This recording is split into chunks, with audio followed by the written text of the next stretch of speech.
Okay, so if you want to introduce yourselves individually first, and then tell me the name of your company and your show. Yes. I'm Alex Donachie. I'm Hannah Vincent. I'm Hannah Smith. And I'm Amy Campbell. And we are we're the Pinkanoe Theatre Company. And our show is called A Room with a View.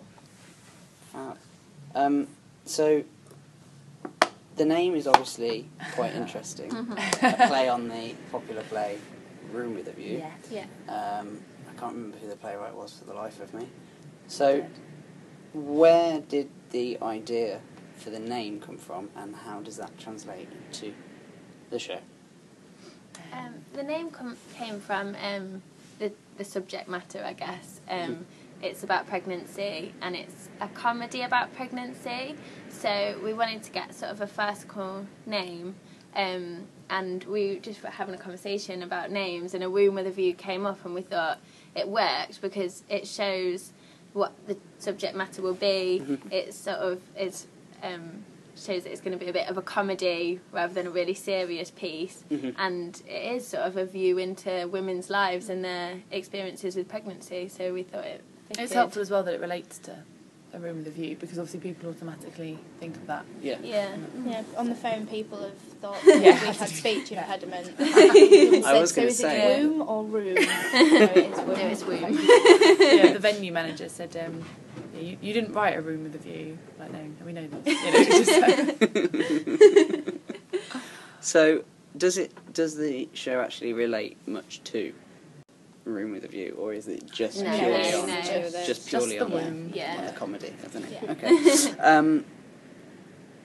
Okay. Okay. So, what would you say the play is about in a little bit more detail than obviously just pregnancy? It's about sort of 4 women's journeys through conception, or in one character's case, trying not to conceive. So there's sort of different stages of women's life and their sort of sexual maturity. So there's a character who has, 5 kids and 2 more on the way. There's a character who had a child when she was young.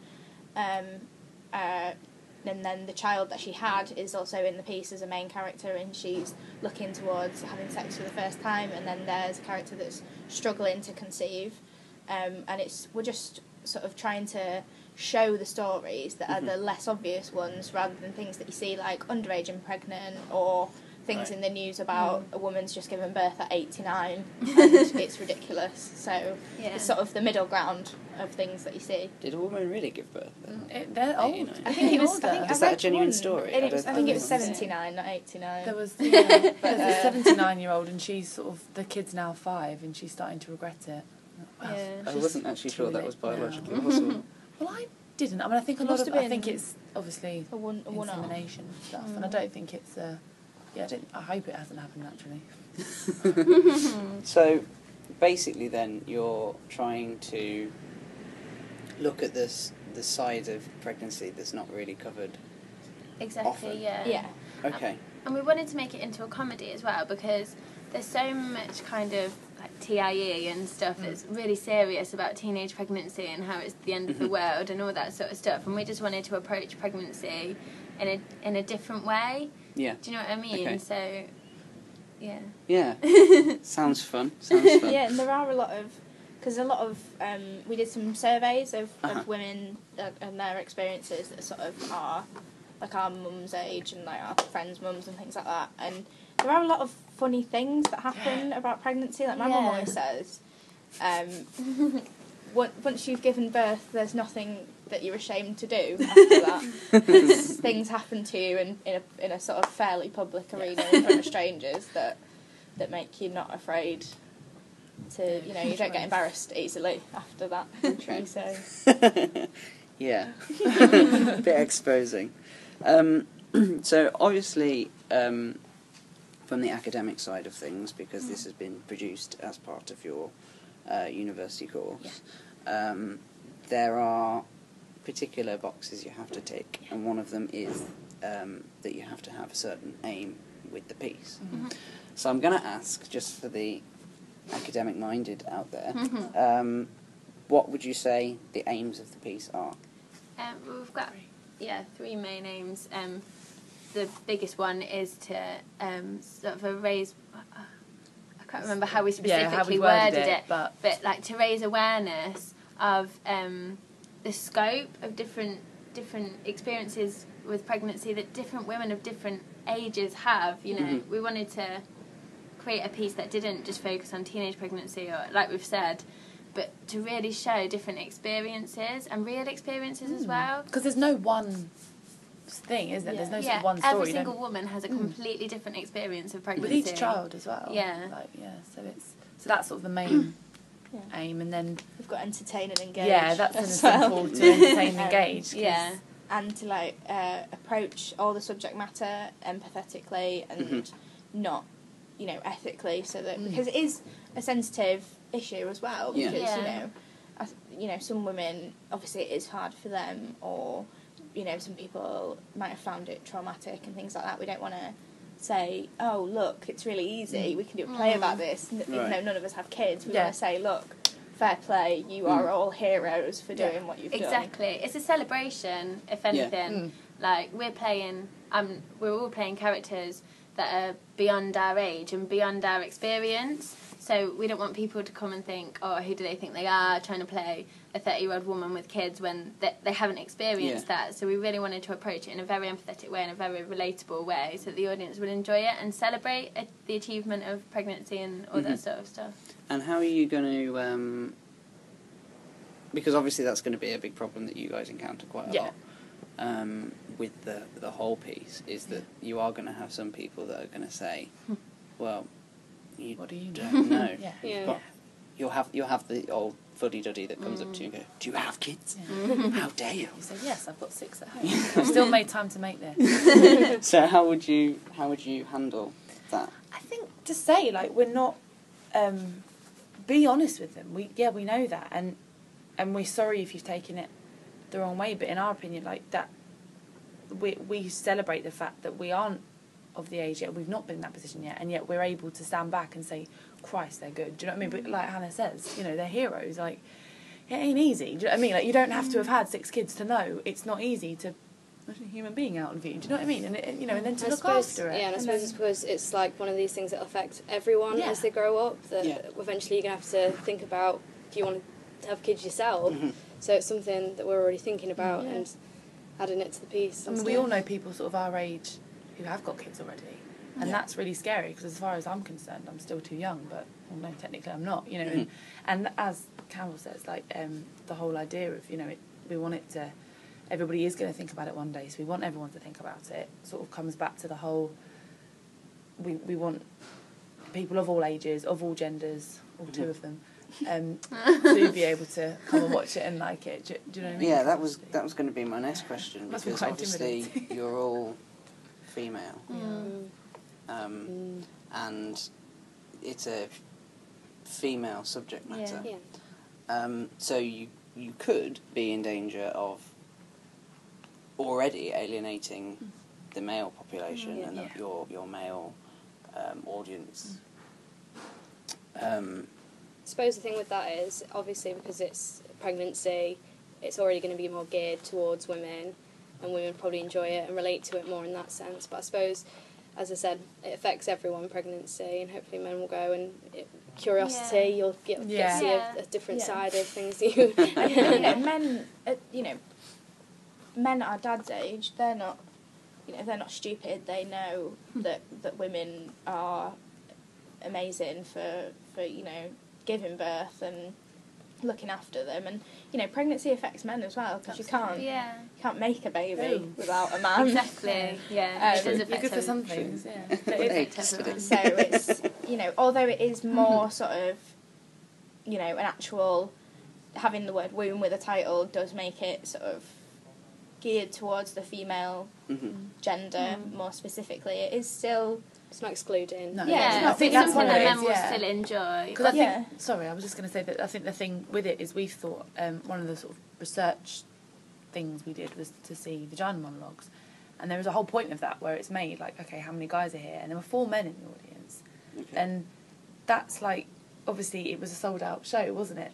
So for 4 men out of all of that to be there. I think for us it's the same idea, that although we're not going to make a point of saying, oh look, there's a man there, there'll just be in the nice possible way, another member of the audience, but it will be an added bonus if there's a man there.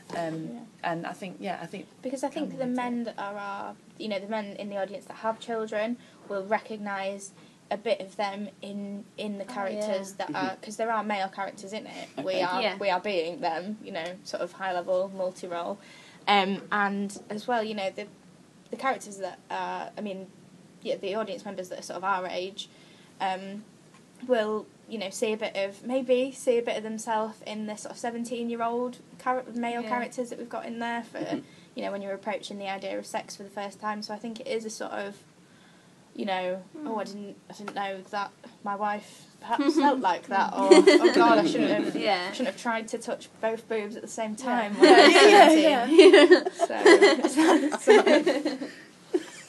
Yeah, exactly. I'm not sure I ever tried to do that. No, you won't. So is that a bad thing? Is that for the record? Go double boobs. Watch the play and you'll find out. Okay.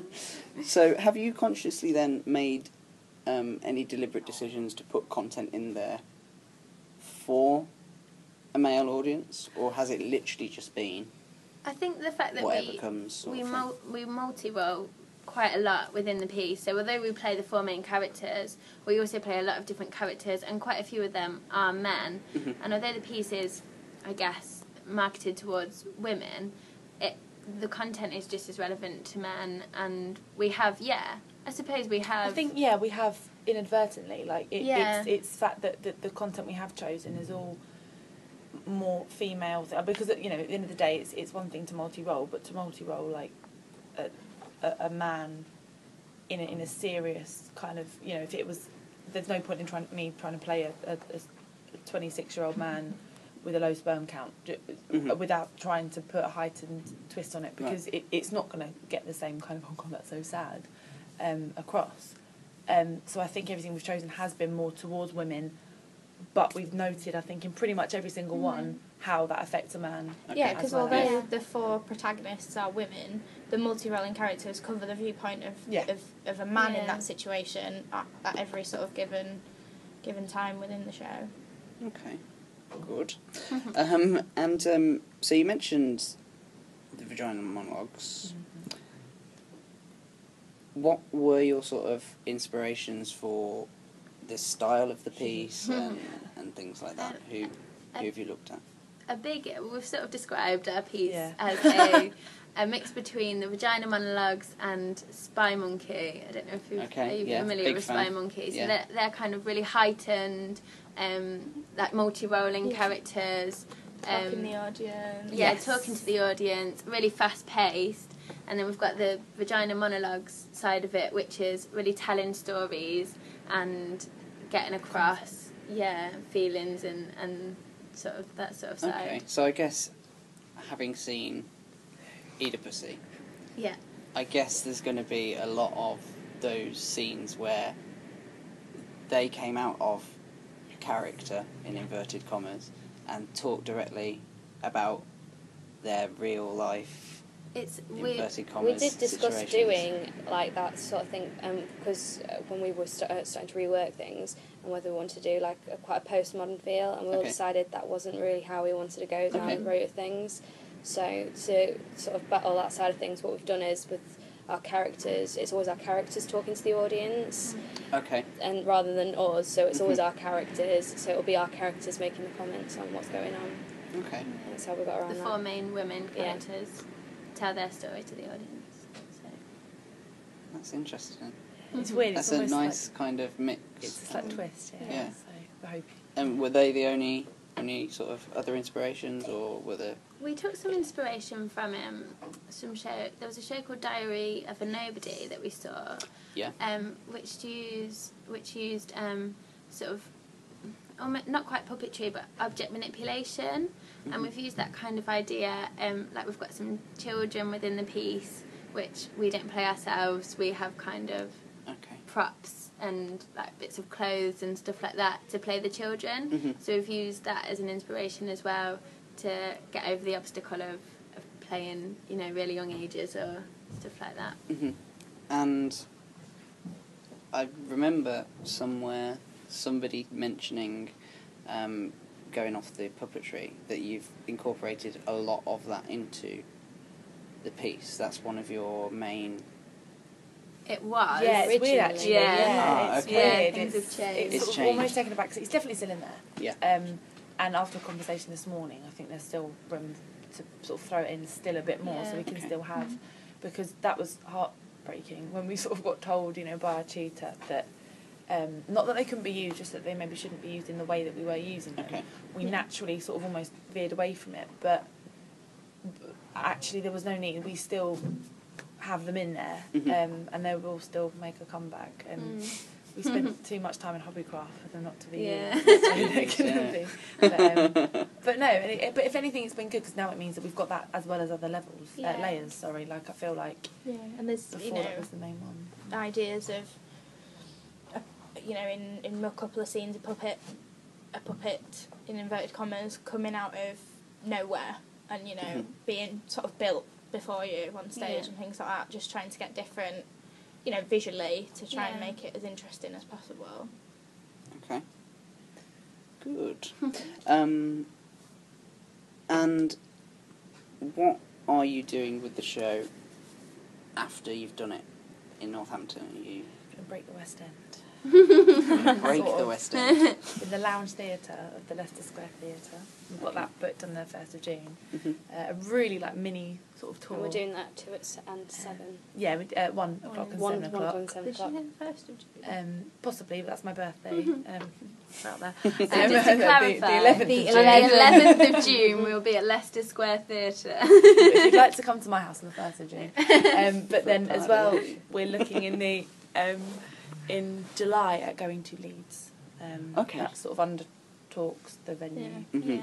And then I think Manchester's a possibility as well. Yeah, we're trying to sort of do Leeds to raise money to take it To Manchester. Yeah. Yeah. Maybe tour.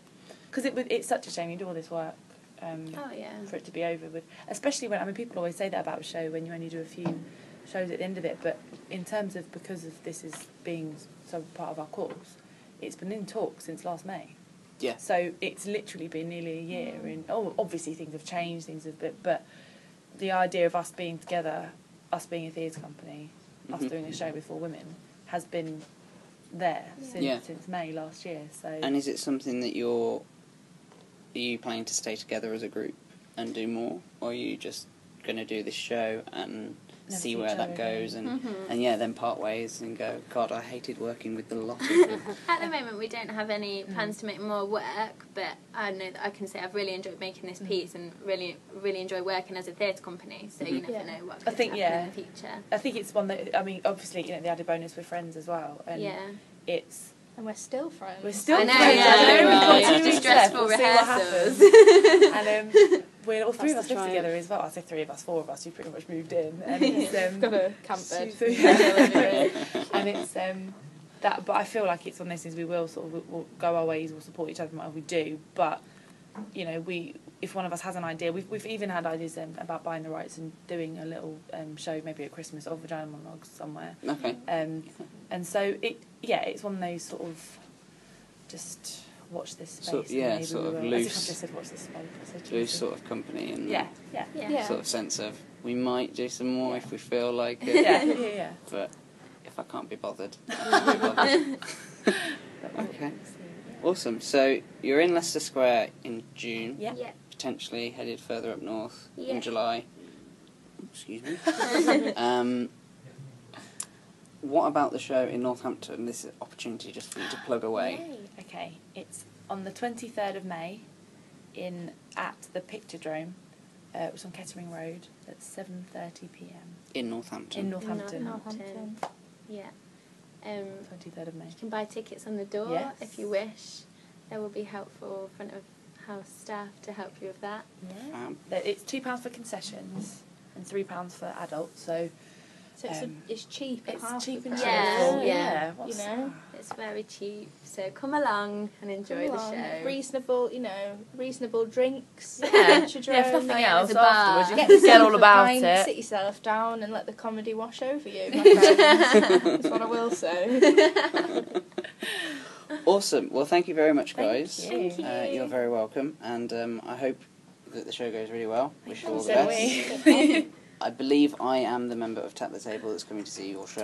Oh, So I'm very much looking forward to it. Yay. Break many legs, Oh, thank you. and good luck in London as well. Thank you. No worries.